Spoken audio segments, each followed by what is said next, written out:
আসসালামু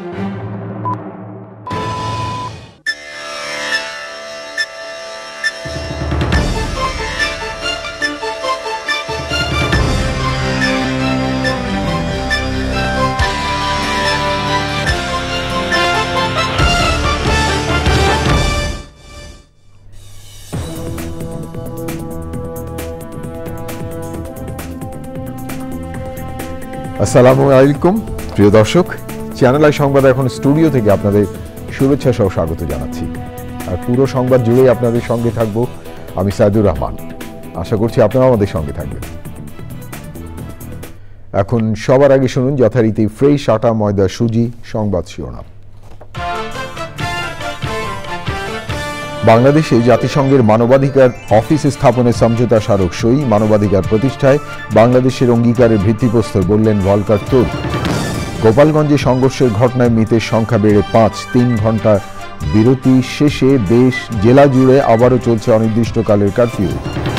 সরকার পক্ষপাতমূলক আচরণ করছে বলে বিএনপির অভিযোগ।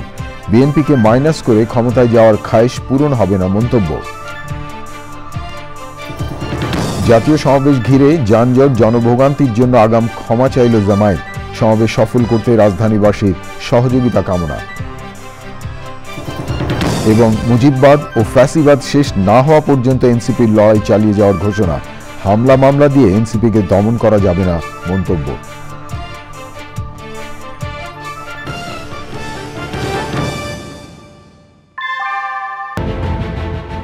Primacy inbuilt. German technology, Bangladesh's first Thermix rod, Salam Steel Thermax.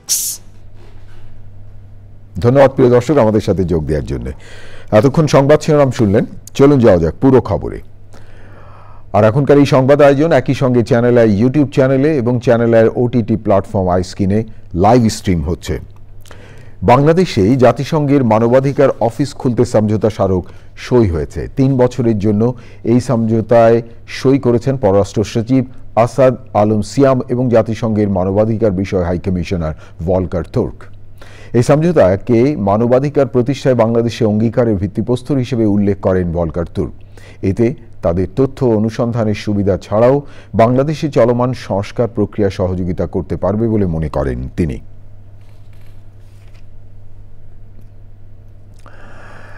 গোপালগঞ্জে জাতীয় নাগরিক পার্টি এনসিপি সমাবেশ ঘিরে হামলা ও সংঘর্ষের ঘটনায় গুলিবিদ্ধ আরেকজন মারা গেছেন। গুলিবিদ্ধ রমজান মুন্সি ঢাকা মেডিকেল কলেজ হাসপাতালে চিকিৎসাধীন অবস্থায় বৃহস্পতিবার রাত 2টোর দিকে মারা যান। তার স্বজনরা জানিয়েছেন, রমজান মুন্সি রিকশা চালক। বুধবার সংঘর্ষের দিন যাত্রী নামিয়ে ফেরার পথে গুলিবিদ্ধ হন তিনি।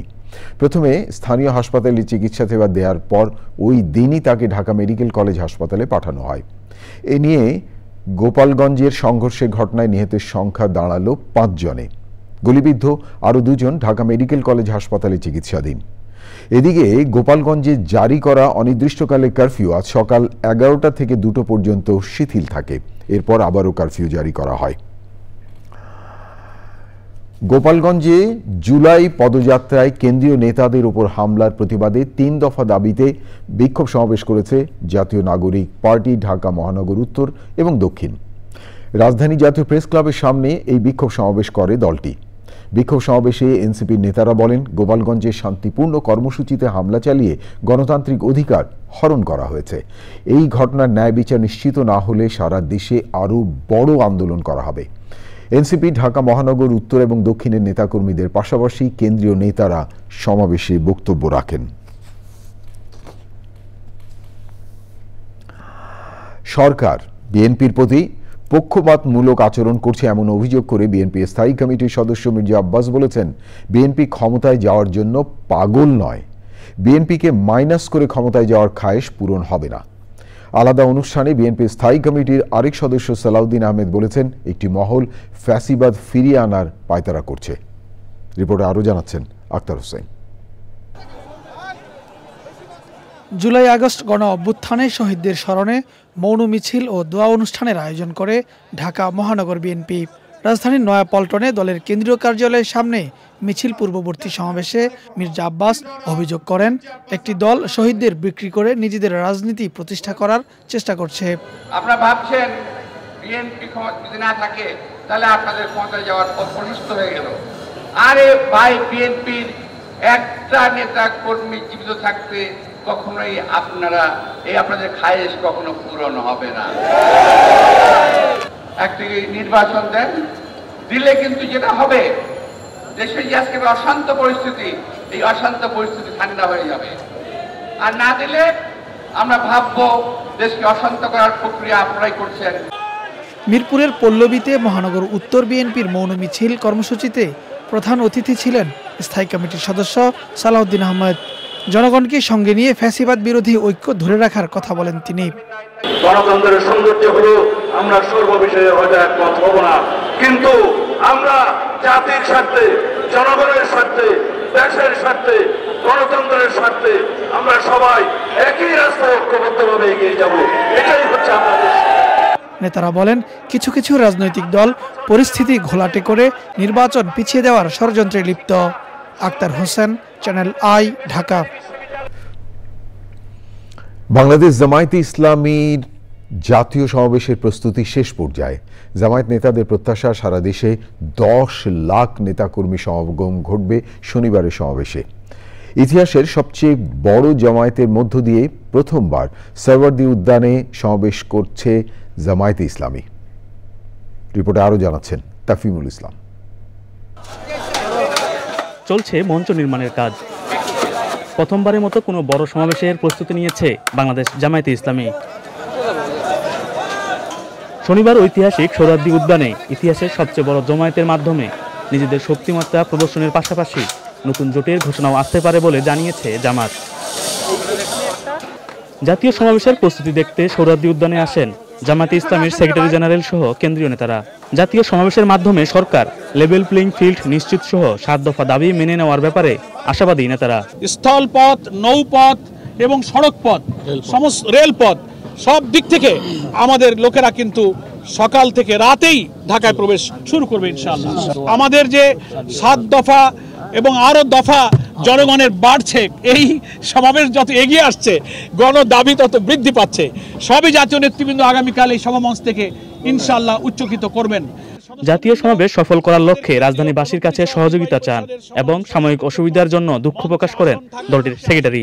যে এই লক্ষ লক্ষ মানুষ প্রবেশ করার কারণে আমাদের রাজধানীতে যে লক্ষ লক্ষ লোক প্রবেশ করবে তাতে কিছু যানজট হবে, সাময়িক কিছু জনদুর্ভোগ হতে পারে।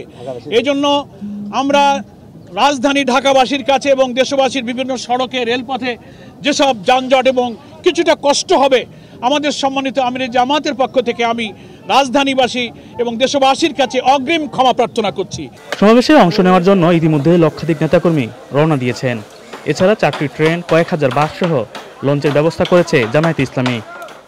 তাফিমুল ইসলাম, চ্যানেল আই, ঢাকা।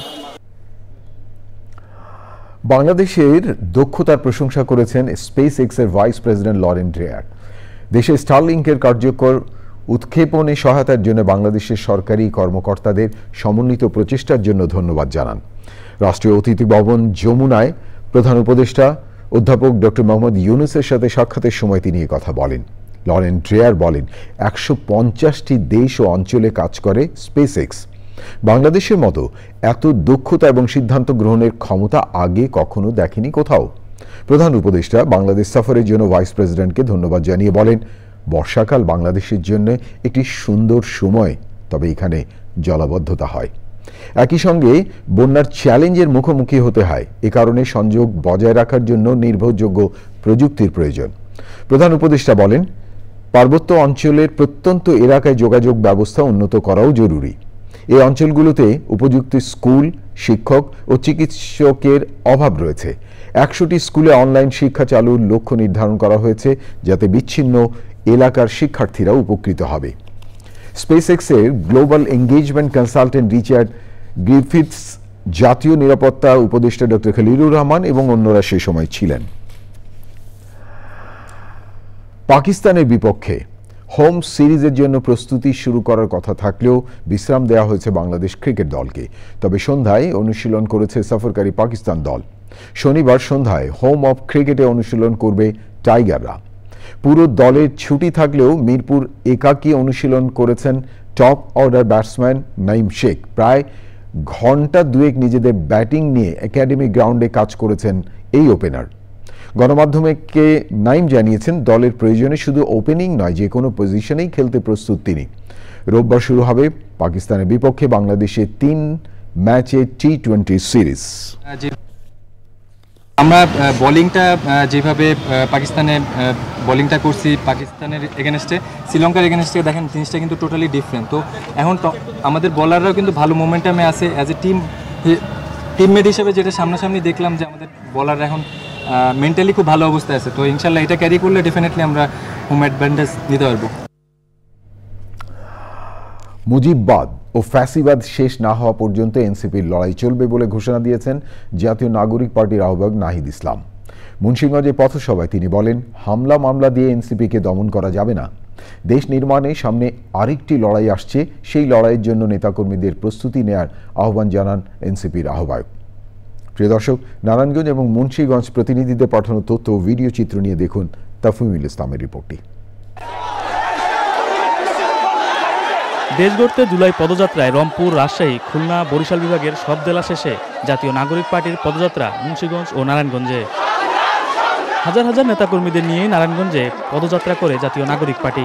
এতে কেন্দ্রীয় নেতাদের পাশাপাশি স্থানীয় নেতাকর্মীরাও অংশ নেয়। নারায়ণগঞ্জ শহরের নিতাইগঞ্জ থেকে শুরু হয়ে চাষারা বিজয় চত্বরে শেষ হয় পদযাত্রা। পরে এক পথসভায় কথা বলেন দলের কেন্দ্রীয় নেতারা। বলেন, বাংলাদেশের 1 ইঞ্চি জায়গাতেও আওয়ামী লীগ ফ্যাসিস্টদের জায়গা হবে না। আওয়ামী লীগের সাথে আওয়ামী লীগের পুনর্বাসন আমাদের মৃত্যু পরোয়ানা নিয়ে আসে। সুতরাং আপনি যেভাবে সুশীলতা দেখাতে পারেন, আমি আস্তাদ আব্দুল্লাহ আওয়ামী লীগের সাথে সুশীলতা দেখাবো। রাজনৈতিক দলগুলোর মধ্যে দেশ পরিচালনার ব্যাপারে নীতিগত একমতের জায়গা তৈরি হচ্ছে। আমরা শপথ চাই, নীতিগতভাবে দেশ পরিচালনার যে শপথ আমরা নিচ্ছি সেটাকে কার্যক্ষেত্র বাস্তবায়ন করতে হবে। নারায়ণগঞ্জের আগে মুন্সিগঞ্জে পদযাত্রা ও পথসভা করে এনসিপি। শহরের বিভিন্ন স্থানে পদযাত্রা শেষে পথসভায় কথা বলেন দলের আহ্বায়ক নাহিদ ইসলাম। আমরা জানি সামনে আমাদের আরেকটি লড়াই আসতেছে, আমরা সেই লড়াইয়ের প্রস্তুতি নিচ্ছি। আমরা জানি আমাদের লড়াই অনেক ফান্ডে করতে হবে। প্রিয় মুন্সিগঞ্জবাসী, সেই সাহসিকতার সাথে সামনে এই নতুন বাংলাদেশ নির্মাণের লড়াইয়ের সাথে থাকবে আমরা জানি। নারায়ণগঞ্জ ও মুন্সিগঞ্জ পদযাত্রা শেষে শনিবার চট্টগ্রাম বিভাগে পদযাত্রা ও পথসভা করবে জাতীয় নাগরিক party. Tafhimul Islam, channel I.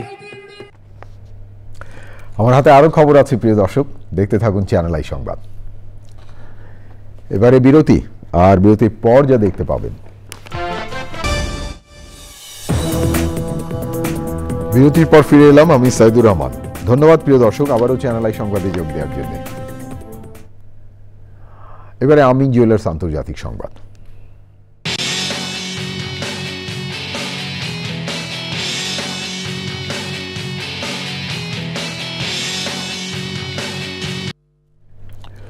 প্রিয় দর্শক, দৃষ্টি দেব ভারতের দিকে। ভারতে 8ম শ্রেণীর জন্য নতুন ইতিহাস বই exploring society India and beyond নিয়ে শুরু হয়েছে বিতর্ক। বইটিতে মোগল সম্রাটদের পরিচিতিতে বড় পরিবর্তন আনা হয়েছে। সম্রাট আকবরকে উল্লেখ করা হয়েছে সহনশীলতা এবং বর্বরতার মিশ্রণ হিসাবে। তবে national council of educational research and training NCERT বলছে বইয়ের তথ্য প্রমাণভিত্তিক এবং ভারসাম্যপূর্ণ। আওরঙ্গজেবকে চিত্রিত করা হয়েছে নির্দয় সামরিক শাসক হিসেবে, যিনি একের পর এক মন্দির এবং গুরুদ্বার ধ্বংস করেছেন বলে উল্লেখ করা হয়েছে। বইয়ে মোগলদের কঠোর সমালোচনা করা হলেও মারাঠা, রাজপুত, অহোম, শিখ, জাট এবং উপজাতি সম্প্রদায়ের বীরত্ব এবং প্রতিরোধের ইতিহাস তুলে ধরা হয়েছে। বিশেষজ্ঞ মহলে এই পাঠ্যক্রম নিয়ে রাজনৈতিক উদ্দেশ্যের অভিযোগ উঠেছে। NCERT প্রধান সমাজবিজ্ঞান উপদেষ্টা মাইকেল ড্যানিনো এবং কেন্দ্রীয় মন্ত্রী BL ভার্মা বলেছেন, অতীতে যা ঘটেছে ভবিষ্যৎ প্রজন্ম তা জানা উচিত। এবার এই কৃষি সংবাদ।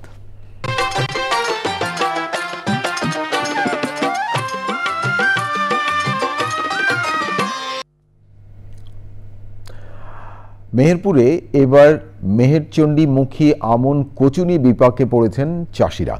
ক্রেতা না পাওয়ায় জমি থেকে কচু তুলতে পারছেন না তারা। কচু বিক্রি করতে না পেরে চরম লোকসানের মুখে পড়েছেন চাষিরা। প্রিয় দর্শক, এখন দেখবেন প্রকৃতি সংবাদ।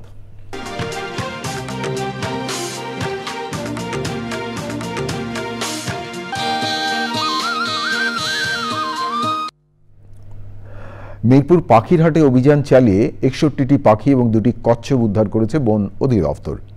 উদ্ধারকৃত পাখিগুলোর মধ্যে রয়েছে 41টি টিয়া, 3টি হরিয়াল ও ঘুঘু, 10টি মুনিয়া এবং 5টি শালিক। অভিযান শেষে মিরপুর বোটানিক্যাল গার্ডেনে পাখিগুলো অবমুক্ত করা হয়।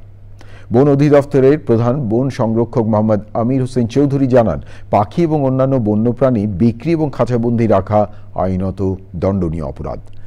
জনসচেতনতা বৃদ্ধি এবং অবৈধ বন্যপ্রাণী বাণিজ্যের বন্ধে এ ধরনের অভিযান অব্যাহত থাকবে বলেও জানান তিনি। প্রিয় দর্শক, এবারে এক্সিম ব্যাংক বাণিজ্য সংবাদ।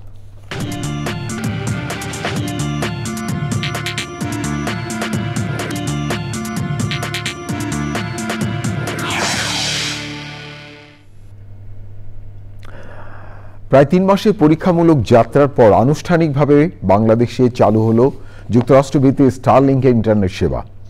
বিকেলে ঢাকায় উপলক্ষে আয়োজিত অনুষ্ঠানে সরকারের প্রতিনিধিদের সঙ্গে স্টারলিংকের বাণিজ্যিক প্রতিনিধিরা অংশ নেন। স্টারলিংকের ব্যবসা পরিচালনা বিভাগের ভাইস প্রেসিডেন্ট লরেন ড্রেয়ার আশা করছেন, বাংলাদেশের প্রত্যন্ত অঞ্চলে পিছিয়ে পড়া জনগোষ্ঠীও ডিজিটাল কানেক্টিভিটিতে যুক্ত হবেন।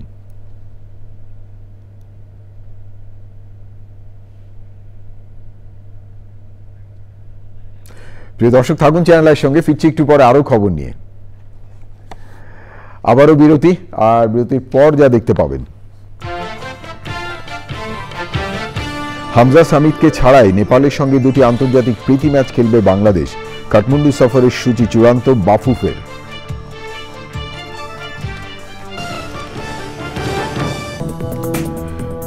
প্রিয় দর্শক, সবশেষ খবরগুলো নিয়ে আবারও ফিরে এলাম চ্যানেল আই সংবাদে। আপনাদেরকে আরেকবার স্বাগত জানাচ্ছি। জুলাই অভ্যুত্থানে শহীদদের স্মরণে গাজীপুর কৃষি বিশ্ববিদ্যালয়ে বৃক্ষরোপণ র্যালি এবং আলোচনা সভা হয়েছে। র্যালিটি ক্যাম্পাসের বিভিন্ন সড়ক প্রদক্ষিণ শেষে প্রশাসনিক ভবনের সামনে শেষ হয়। সেখানে ফলদ গাছের চারা রোপণ করেন উপাচার্য professor doctor GKM Mostafizur Rahman এবং বাংলাদেশে আলজেরিয়ার রাষ্ট্রদূত ডক্টর আবদেল ওয়াহাব সাইদানি। পরে বিশ্ববিদ্যালয়ের সুফিয়া কামাল সম্মেলন কক্ষে আলোচনায় অংশ নেন অতিথিরা। অনুষ্ঠানে বিভিন্ন অনুষদের ডিন, পরিচালক, প্রভোস্ট, শিক্ষক, শিক্ষার্থী, রেজিস্ট্রার এবং কর্মকর্তা কর্মচারীরা ছিলেন।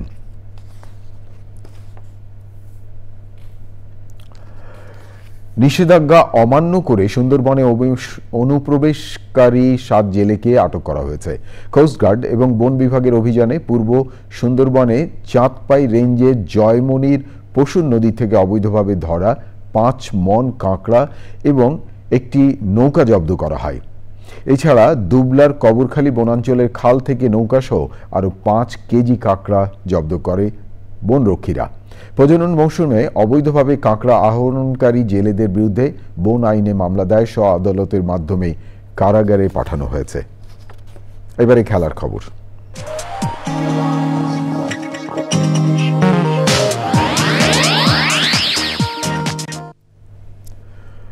প্রিয় দর্শক, এখনকার খেলার খবরে পুরোটা জুড়েই রয়েছে ফুটবল।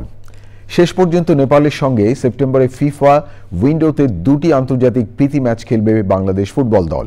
হংকংয়ের বিপক্ষে এশিয়ান কাপ বাছাইয়ের প্রস্তুতি সামনে রেখে কাঠমান্ডুতে ম্যাচ দুটি হবে 6 এবং 9 সেপ্টেম্বর।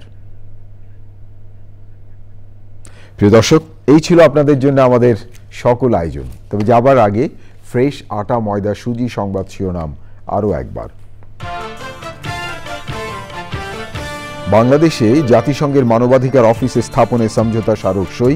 মানবাধিকার প্রতিষ্ঠায় বাংলাদেশে অঙ্গীকারের ভিত্তিপ্রস্তর বললেন ভলকার তুর্ক।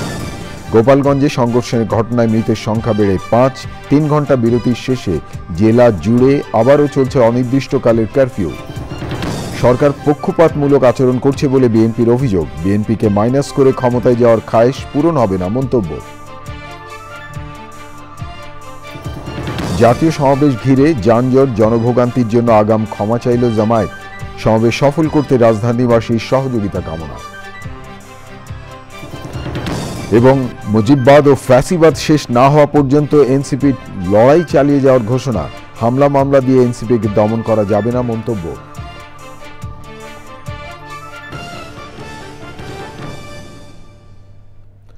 প্রিয় দর্শক, এতক্ষণ চ্যানেল আই সংবাদ দেখার জন্য অসংখ্য ধন্যবাদ। ভালো থাকবেন আর ভালো রাখবেন সবাইকে।